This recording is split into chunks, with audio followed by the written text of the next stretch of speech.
liberty in America is under assault. We no longer live in a reality that includes property rights. We're no longer the kings of our own castle. We no longer enjoy the true benefits of capitalism. Instead, we're negotiating our rights with our own government. This isn't how our country was founded. These aren't the ideas of our founders. It's time to seize back our country. This is the Liberty Hour, where these important issues will be discussed for the sake of America's future. With a cigar in one hand and a copy of the Constitution in the other, here's your host, Sean Thompson.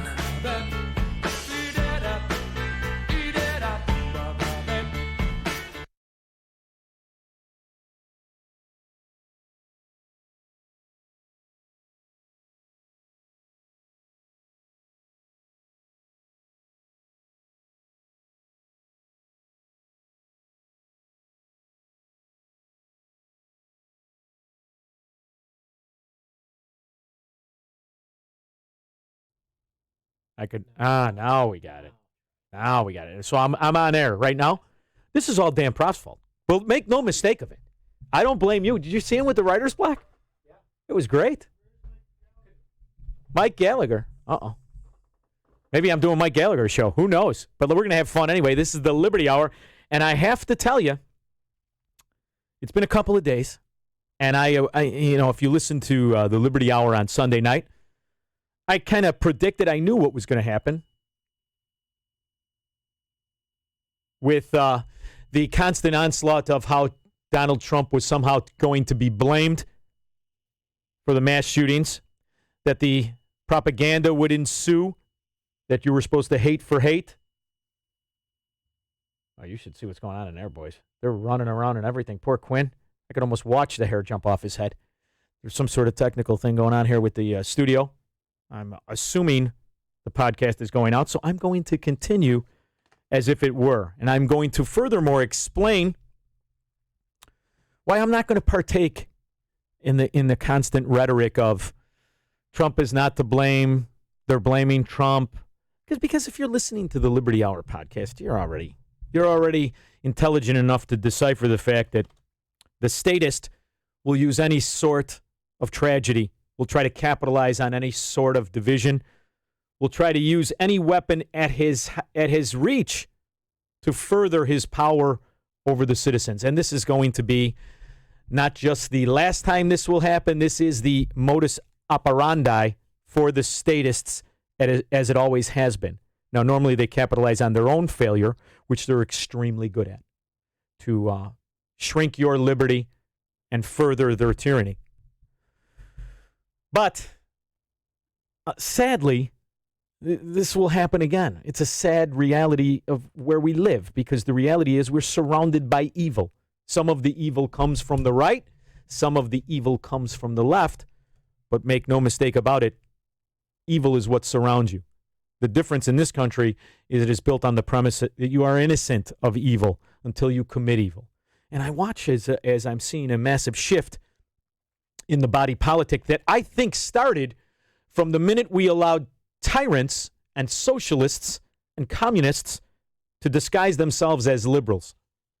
And we gave them the virtue of that word liberal when their stance is anything but liberal. So I've made the decision many, many years ago that the person who claimed to be a liberal the whole time being a fascist, the whole time being a statist or a communist, all different versions of communism as far as I'm concerned, those people around us were normally the most deceitful, the most corrupted, and the most intellectually bankrupt. And that is the case today. The problem is we've allowed them to come in and pretend to be Republicans and pretend to be conservatives. And we've allowed that shift to happen because we, as Republicans, as conservatives, as constitutionalists, have lost our footing. We've lost our mooring, our fundamentals, and our principles. They're no more. And that's no more evident than as I watch the economic stance of the so-called Republican Party. And I say this because I have a new phone. And I'm not going to talk about how the tariffs would raise the cost. That's irrelevant, what it does to individuals in arguing the principle of the argument. But I have this new phone, and I have the morning show set as my alarm, which I'm sure I'm not the only one. Well, somehow this new Samsung Note 9, which I love, by the way, it converted it to the most efficient, and I somehow get YouTube instead of I used to just be able to hear it through the app at AM 560 The Answer. So YouTube goes on this morning at 6:30, and I see Dan and Kristen McQuarrie, who I love, absolutely love. I think everybody that is affiliated with the station I really like very much. Anyway, what comes up on the YouTube is the people watching get to type in their comments during the show. I have to tell you, I was ignorant to this because I really didn't watch the show pretty much, for the majority of the time. I mean, I was aware it was on YouTube because when I would do the show, my buddies would tell me, hey, you're on YouTube. And I'd, oh, really? But I never really watched it to this extent. And as I'm watching the comments of the fans of the show, of the fans of the Republican Party, of the people who supported Trump, I noticed the rhetoric that sickened me on Chris Wallace and Fox with Peter Navarro wasn't just a bald-faced lie that I was going to tackle every time I had the microphone in front of me, but it was a bald-faced lie that was grabbing the foot, the stronghold of the Republican Party. It was the argument that was adopted by the people who refused to look at principles and fundamentals they once espoused when Barack Obama was the president. And I've known for years what Peter Navarro is, which is why I've rallied against the idea that this technocrat is in charge of macroeconomics. And I feel the same way about Steve Mnuchin. They have something very, a base in common, more than the fact they're lifelong Democrats. They're lifelong supporters of Barack Obama.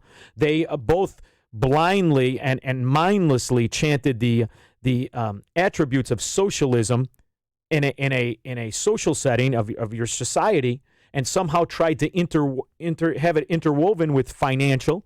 Because Steve Mnuchin, if you don't know who he is, he's the one who looks like Liza Minnelli. He's the third-generation banker. He was a Goldman Sachs executive, money bundler for Obama, and a lifelong Democrat. But Peter Navarro takes that up a notch. Peter Navarro is an all-around failure and lowlife. And I don't say that just haphazardly. I'm going through his life. I'm well aware of the 16 books, the last 16 books he wrote. I don't know if he wrote more than that. At a certain time, you're all filled up on stupid. You stop doing the research on his books, which are full of lies at least if you want me to believe he's a Republican now and a Trump ally now. Because under those books, when he was a Democrat, which, by the way, he ran for Democrat office four times as a Democrat. He was a true supporter of Hillary Clinton in 2008 when she lost to Barack Obama. He quickly adopted Obama and quickly advocated for his policies. Everything from the bailout to quantitative easing to all of the things, the mindless spending and the debt and the constant usurpation of the powers of Congress by the president. He liked all that. So that's why when I heard his name affiliated with Donald Trump, I thought that the vast majority of people would absolutely reject Peter Navarro. But somehow through the Svengali of Trump, he's been adopted and embraced by phony neoconservatives, by neo-constitutionalists, and by people who don't know the difference between Republicans and Democrats, or at least didn't, and they allowed the flipping of the Republican Party to the 1990 Democrat Party, which is exactly where we're at today.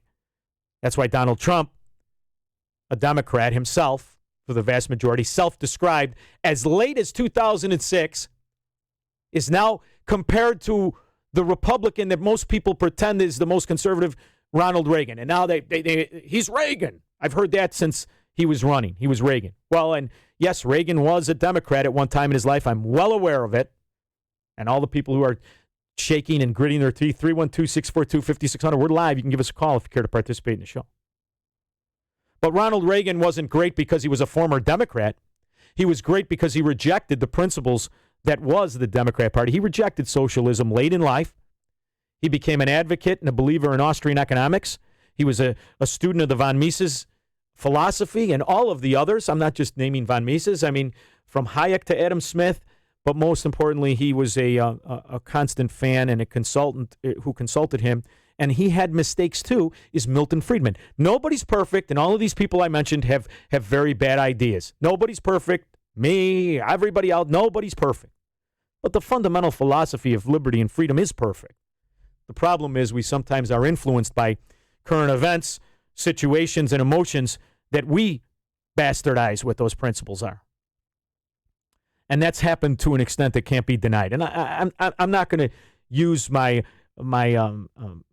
rejection of protectionism, my rejection of socialism, which is what tariffs are, my rejection of union propping up policies and an economic deception like tariffs to say, look at the market broke 700 points. That's poppycock. The market is a fraud and has been for 10 years. The market, if you look at it in different ways, is not only orchestrated, manipulated, and contorted by the interwoven between investment banks and government, and they're the ones who get the cheap loans, and they're the ones who have the guarantee. And, of course, the stock market has gone straight up since 2008, the collapse, because what the government did is say the people will underwrite you for eternity, in perpetuity. All you have to do is declare yourself too big to fail, and we've got you, baby. You're not going to be bound by your decisions anymore. At that moment, capitalism stopped. And what you have left is this Keynesian fraud we call an economy. Now, this is going to be too deep, too much in the weeds. I get it, baby. Don't worry. There's enough guys out there telling you right now, Trump is good, everyone else is bad. Tariffs are good, everything else is bad. That's not what's going to happen here. What's going to happen here is we're going to have a discussion about the fundamentals and principles, not of the Republican Party, not of the Democrat Party, but of the freedom that is bestowed upon you by this country's guarantee, its covenant with the citizen, that you're a free man, that you have property rights. And all you need to do is expound upon those things and think about the fundamental principles of capitalism and freedom, which they can't exist if you corrupt one of them. The two can't exist, and that's why neither one of them exists today in today's America. But what does exist is a certain level of economic ignorance that is nauseating, as I'm watching at any time when Dan Proft would mention the true economics of America, the true principles of capitalism, and I would watch the onslaught of supposed Republicans and fans take the side of tyrants and incompetence. And they think they're doing it because of Trump. They don't understand whose philosophy this is and what Trump's role is. Trump is today what he always has been, a salesman. He's selling you. Now, does he believe in the product? Maybe. But that's not the relevance. It's about, are you able to decipher between the product and the bullshit? And the answer you can come to today is no. 95% of Americans cannot decipher between reality and bullshit. And that's why they polish up the different bullshit salesmen. That's why it's irrelevant. Because if you had the fundamental principles, you'd recognize the bullshit in anything. You'd recognize it when it was spewed by Elizabeth Warren. You'd recognize it when it was spewed by Donald Trump. And beware when they start to agree. That's the absolute tell that it's bullshit. And this is the one thing they agree on. So the reality is, Lighthouser, another scumbag, but he's a Republican scumbag. But anyway, Peter Navarro has the audacity to not only run for office 4 times as a Democrat, and by the way, he lost because the Democrats that were polled afterwards said he seemed angry and determined and confident about it. And it didn't make sense to them what he was spewing. The other thing you should know is he worked with Steiger, the guy that all the Republicans hate, the one who's on YouTube constantly and running commercials and running for president, who says Trump should be impeached. Him and Navarro are very good friends and have worked on numerous green energy schemes together, because that's the other side of Navarro you need to know. Peter Navarro is an eco-Nazi. He is a California Al Gore-loving eco-Nazi. And I often wonder, I like to think about what's actually happening in the argument we're having. Now, I've read his last 4 books, which show a certain bigotry towards Asians that I find offensive. And he wraps it, he hides behind trade. Now, this is supposedly an economist who argues against freedom. See, because what I like to do is always talk about freedom. Freedom of you, the individual, because that's the principle, the covenant of America. And you are the only person who gets to decide value, not politicians, you. And for some reason, we've lost that, and I keep wondering why. And it's because of the propaganda. You've been told, as I watched some of the comments into Dan Proft, Google should be broken up. We could do a whole show on that one. You can only have free trade if you have a level playing field. Now, I'm not going to embarrass the morons who kept typing this because they don't really think this. They're simply regurgitating talking points. They've heard that 80-year-old man who dyes his hair like Rita Hayworth on Fox Business tell you with that Spalding-sized head, Lou Dobbs, or the other limey fraud, Stuart Varney. All you're doing is repeating the same shit you hear from your 24-hour propaganda machine, Pravda, who you think represents you. When the reality is they laugh at their ability to control your thoughts because you're arguing against principles you had just 4 years ago, dummies. 4 years ago, you fought off all this bullshit. Now you put mustard on it and eat it like you're at a ball game. So let's talk about what is a level playing field, because we have to decipher the talking points. You have to rip them apart so that everybody can understand what a level playing field is. The beauty of trade is you're taking advantage of currency fluctuations. You're taking advantage of value. The level playing field doesn't exist anywhere but in your mind of value. Can I give my dirty paper for something I see value in? End of story. This is between business people and citizens, not politicians. Politicians don't get to decide what fair is. You do. Politicians obstruct fair. Politicians penalize choice. Politicians persecute your freedom through taxation. That's the role here. Is nobody paying attention? Is there a politician who ever said, you know what, people? You're too much under the authority of government. We've got to figure out a way to strip back government and give you freedom over your life. What party does that now? None. Crickets. None. Level playing field is a ridiculous propaganda where it gets you to think about sports. Oh, it's got to be 50 yards for me and 50 yards for them, and there's a goal post and there's a touchdown, and we all could decide. Wrong. Keith gets to decide in there. I get to decide. Quinn gets to decide. You get to decide. And the producer, regardless of his location, gets to decide where he's willing to put a price on it. Whether that price is in the yuan, is in the lira, is in the Swiss franc, or in the euro, it's irrelevant. It's about where that value is. And let's talk about fair trade. What are you freaking talking about? I give you what my country and what I have decided is currency. You give me something. That's fair. Right there at the moment of conception. What happens to the parties afterwards is not for the government to interpret. It's not for your neighbor to interpret. It is for you to interpret. But look at how many people refuse to be free. Look at how many people have no idea how they're controlled. That for 40 years, the only reason you see all these idiots in pickup trucks yelling at other people with the flags hanging out isn't because they love Fords and Chevys. It's because they were penalized 25% since the 50s to have competition to that. You're protecting those industries. And what are you protecting exactly? Think about it. It's not American companies. What you're protecting is union organized, demanded, strong-armed, extorted labor costs. That's all you protect. That small minority. And I don't care if it's 1 million people. In a country of 330 million, it's a minority. And you've now had the government say that these million people are more important than the rest of your interpretation of value. So they cannot afford the open competition.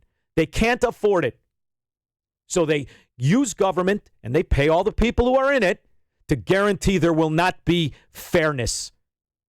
And it's ironic and stupid for the people who are victims of that tyranny to somehow claim that's fair. The hell are you talking about? Are you so brainwashed you can't think about it? and that level of you or your kids?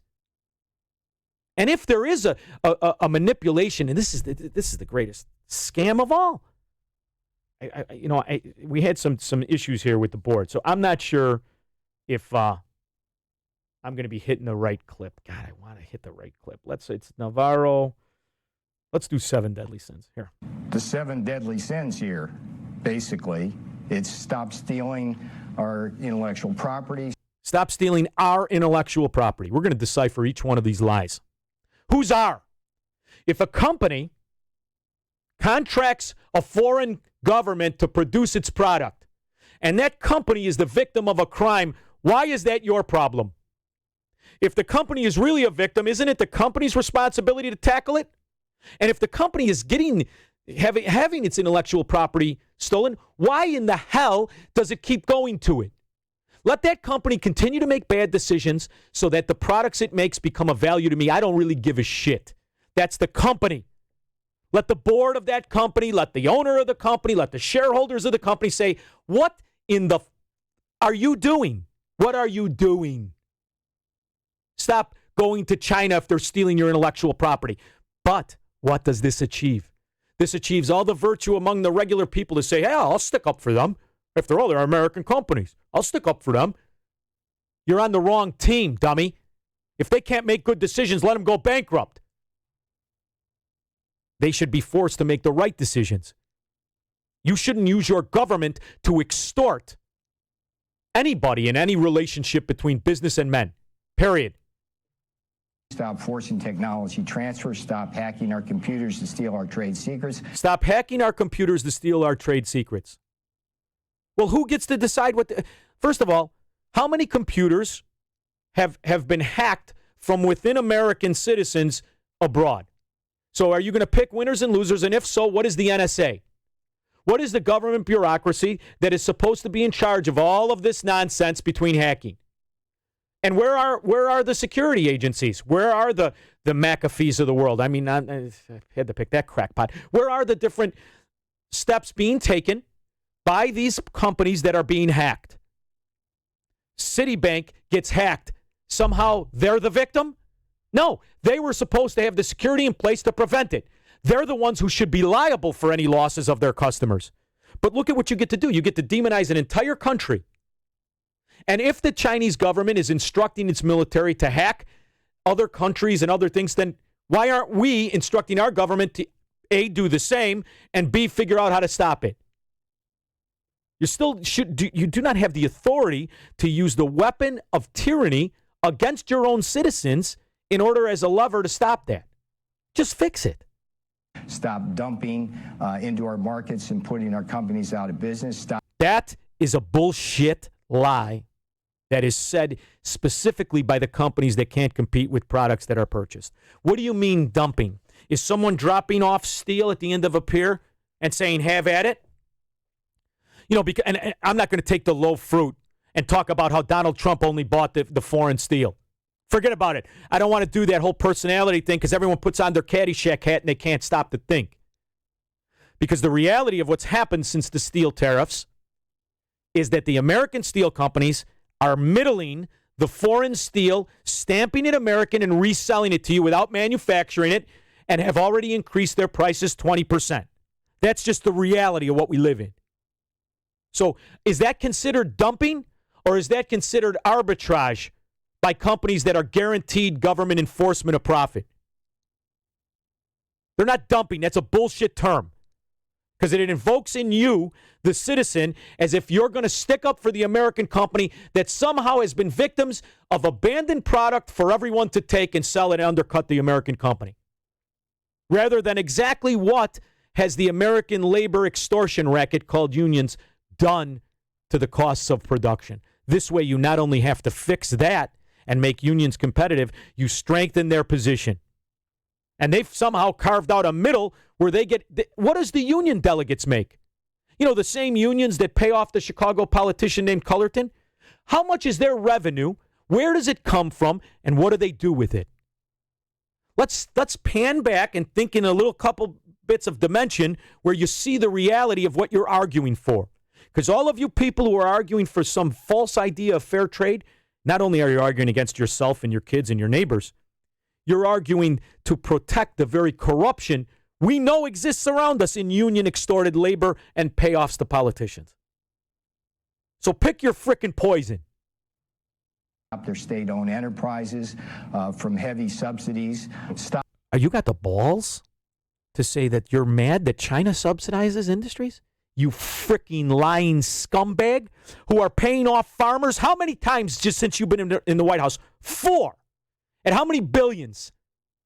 How many insurance companies you subsidize, Navarro? Scumbag.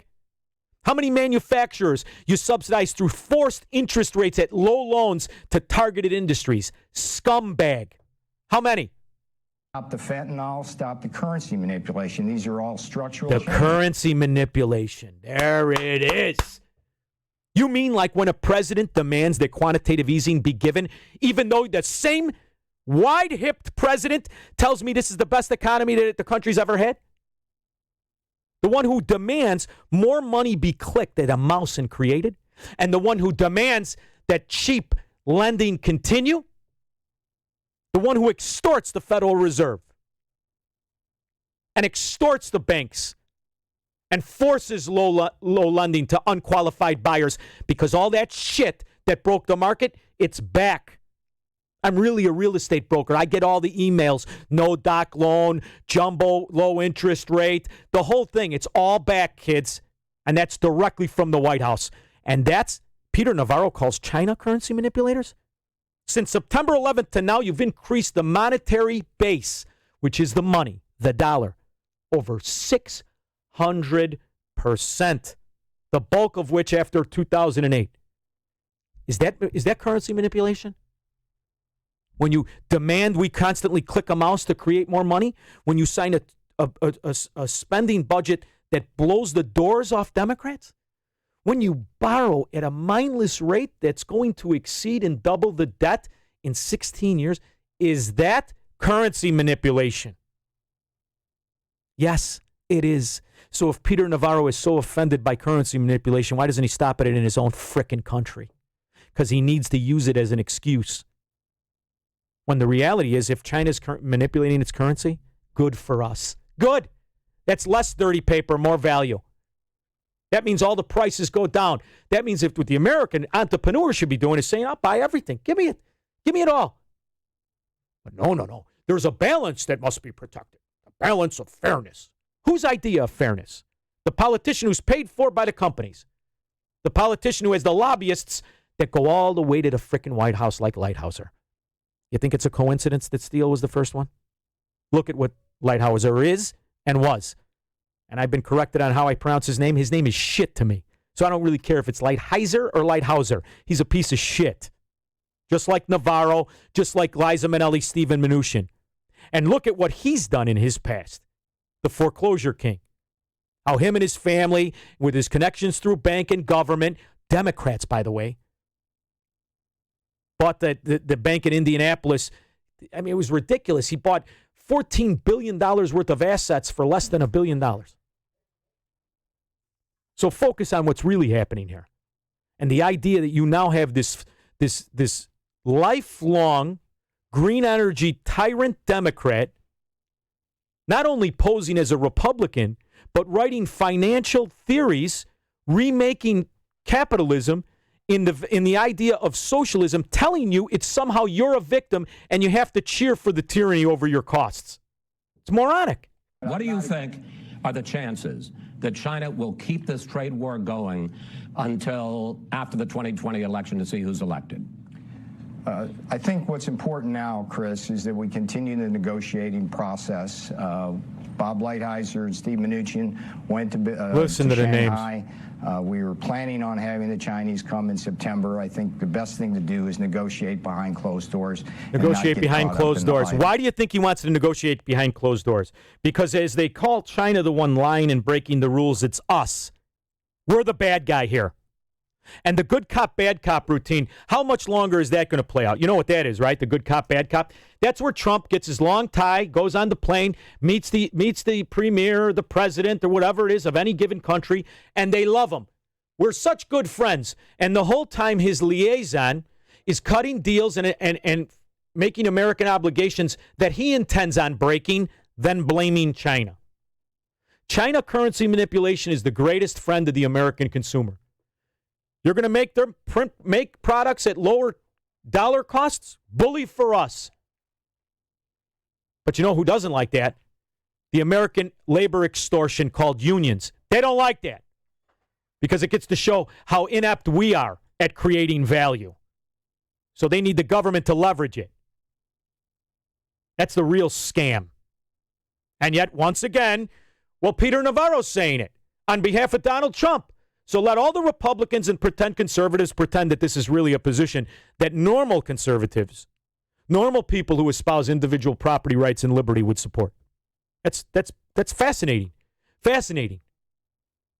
The playing field is what they're paid to say it is. That's all it is. Favorable balance of value. That's the goal. Who gets to decide that is the woman whose life has increased massively due to trade. Then I hope I wrote the thing about a Walmart though. I'll tell you what, it was, you know what? I might not have even written it down. It was so astonishing. The guy on, and I'm quoting what was happening when I was watching the morning show. Guy said, I searched 20 minutes in a Walmart to find candy that wasn't made in Mexico. The hell difference does that make? Do you want the candy? No. You want to protect the candy that's made in America. You know how stupid that is? You know how criminal this sugar lobby has been in America? The detriment it's done to American households? The fact that we're paying 4 and 5 times what sugar is in the world? We pay it here in America and we don't care because it's somehow affordable for you? And the government has deemed to protect that sugar lobby, the strongest lobby in the country and most corrupt, by the way. Most corrupt. That's why you never vote for the guy, the Cuban out of Florida. He's owned by the sugar lobby, which is where they're the strongest. Ricky Ricardo. Here. The question is, how much as a consumer would you be willing to pay tomorrow to have that stopped if there were... How much of a consumer would you be willing to pay tomorrow to have that stopped? Well, here's the answer. You could have made that choice your whole life. Every one of you had the choice to make. You were totally free to only buy American products, pay more, and decide that's value. That's called freedom of choice. But that's not what the government wants you to have. Because the reality is, most of you chose other venues. You found value in dollar costs. And you bought the product that the union says is inferior, but to you it made you happy. Peter Navarro doesn't want you to have that choice of freedom. He wants to force that choice. And he's going to do it by browbeating Chris Wallace and saying, how much would you pay? Well, I'll decide it when I go to the store, you freaking tyrant. This is the same argument Barack Obama used to pass Obamacare. Wouldn't you be willing to pay more to make sure your fellow American is covered by insurance? That's the same thing. Do you get it? The same justification of force. The same phony virtue of sticking up for a victim. In this case, the victim is the American manufacturer. In Barack Hussein Obama's case, it was your American neighbor who maybe didn't make his insurance premium or didn't give a shit about if he had insurance and was stuffing the pork rinds in his mouth. The same way he's doing now, only you're covering his ass. So don't reject Obamacare and then support this because you prove yourself to be an idiot. Consumer impacts. My only question to you, sir. No. I'm answering. That's a reasonable question. I understand. It's not a reasonable question to ask. The reasonable question is the decision at consumption. His biggest fear, like all socialists, like all statists, is that the citizen has freedom to choose. And that's the barrier Peter Navarro, Steve Mnuchin, Lighthouser, and Donald J. Trump want you to not have. They don't want you to have that freedom. Well, I get to ask the questions. The point is you're saying I don't have to pay anything, that it's a free lunch, And I don't believe it is a free lunch. I believe, in fact, there is a cost to it. And maybe we would have a better discussion if we discussed what the real cost is. We're sitting here in a 10-minute interview, and you spend 9 minutes on consumer price index, and you let the Chinese get a free lunch, basically, on all the kinds of economic aggression they engage in. First of all, if you were a capitalist, you'd realize there are no free lunches, and what China's bad policies are, the Chinese people will have to decipher between them and their government. That's a globalist opinion, to use your laws in order to somehow control other governments. And after all, isn't that what they call globalists? They're the ones who demand choice, right?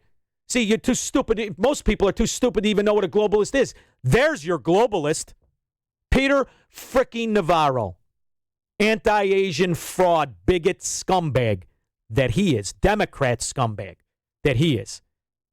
That's the guy who's now writing the Republican conservative trade policies, right? Only in America, baby. Where's my Don King clip? Ridiculous. It's absolutely mindless and ridiculous. The principle of comparative advantage. I wrote this down because I'm watching the conversation, and one of the bloggers said, we can't compare to their value due to their currency manipulation. What? Not only shouldn't you compare to it, if there's an advantage, you take advantage. I don't understand who you're arguing for. Are you arguing for the Chinese worker? And then it all came to me. It all came to me when Dan Proft played a clip about the Mexican president, and he called Donald Trump an ally, the Mexican socialist president. And I said, wonder if this has anything to do with, under Donald Trump's NAFTA version, the American government tells the foreign company what to pay their workers. That sounds like something a socialist could agree with, because it's one less thing he has to do. You know how the Democrat socialists here in America demand that McDonald's pay $15 an hour to every Tom, Dick, and Harry? You know that one? That's the exact same number, by the way, that in Donald Trump's trade agreement with Mexico, he insists any company that trades with America pays its worker a minimum of $15. All the Republicans who reject the socialist Democrats' demand for minimum wage increases, they embrace Donald Trump's. Maybe through constantly learning about what you're actually arguing about, you'll realize you're arguing against yourself.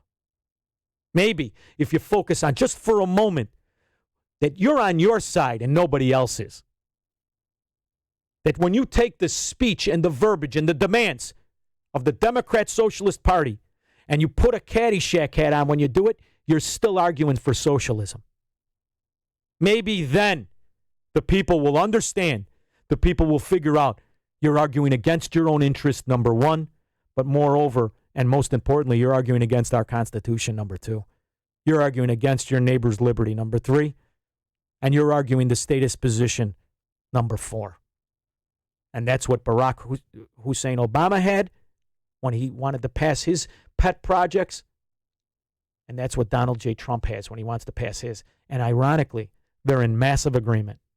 Because as I listened to Stephen Moore and Larry Kudlow correctly rally, where I was so proud of them, and they said they were Tea Party guys, and when Barack Obama was paid off to put the rubber tariffs on, and they went crazy. When he was paid off to put the food lobby tariffs on, and they went crazy. Now they go crazy for his position.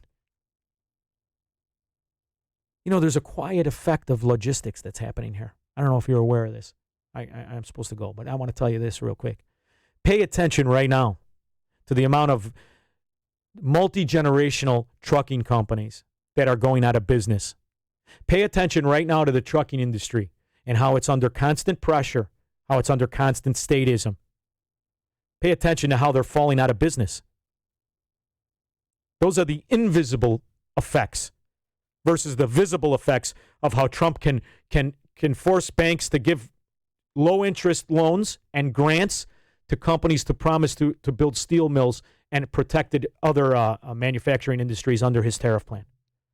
The reality is we've adapted because we are a free country. The reason we're rich isn't because we worried about the idea of other countries' fairness doctrine to their workers. It's because we worried about the fairness doctrine between government and the American citizen of freedom and choice and property rights. This is in a direct onslaught of it. And the invisible reality of what these tariffs will do, they will destroy 5 times the numbers of the phony workers they pretend to protect. The whole time this is going on, the outrageousness of U.S. dollar manipulation from the protectionist presidents will end in a depression. It isn't about a 700-point break in the stock market. Ironically, the stock market is more of a reflection of American inflation than success. That's why they have to lie to you all the time about the numbers, lie to you about the GDP growth. That's not true. When you spend money to fake a GDP growth, it's not really growth. It's a 3-card Monty. It's borrowing from Peter to pay Paul. It's taking money from your left pocket, put it in your right pocket. It's not really growing. You're just moving it around. The real growth happens, and the real explosion and the real economic boom happens of policies of actual freedom and capitalism, the kind that make companies truly expand because they are growing, not the ones that buy back their stock because they are borrowing.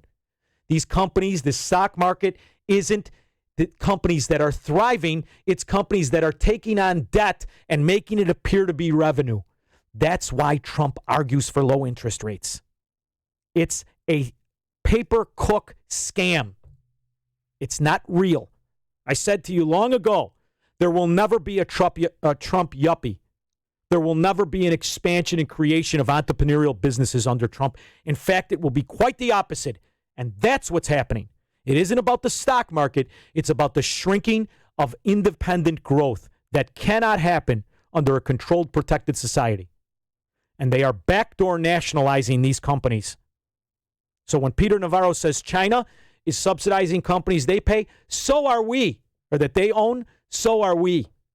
We're just doing it through legislation. They have the balls to do it through face-to-face force. That's the only difference. But make no mistake about it. The longer these policies happen, the trajectory of our nation is absolute and total socialism. You do not live in a free economy when the government makes the rules between independent men. You don't. And that's what they're promoting, and that's what the bulk of the Republican Party are accepting. Now, listen, let's end on this. I know if they run against the Democrat socialist, you got to pick the cleaner piece of shit. I get it, but that's the real choice here. Don't embrace this nonsense.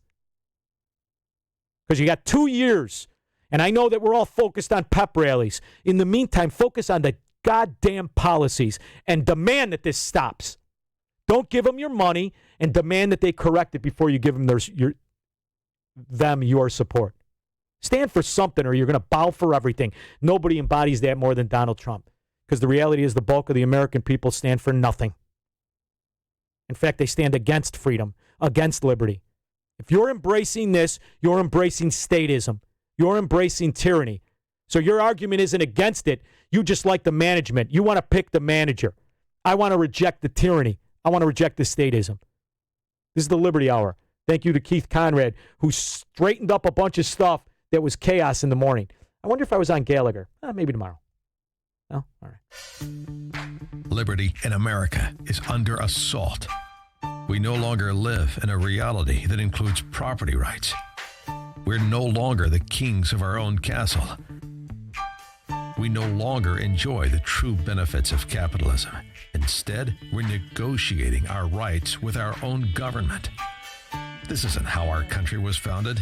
These aren't the ideas of our founders. It's time to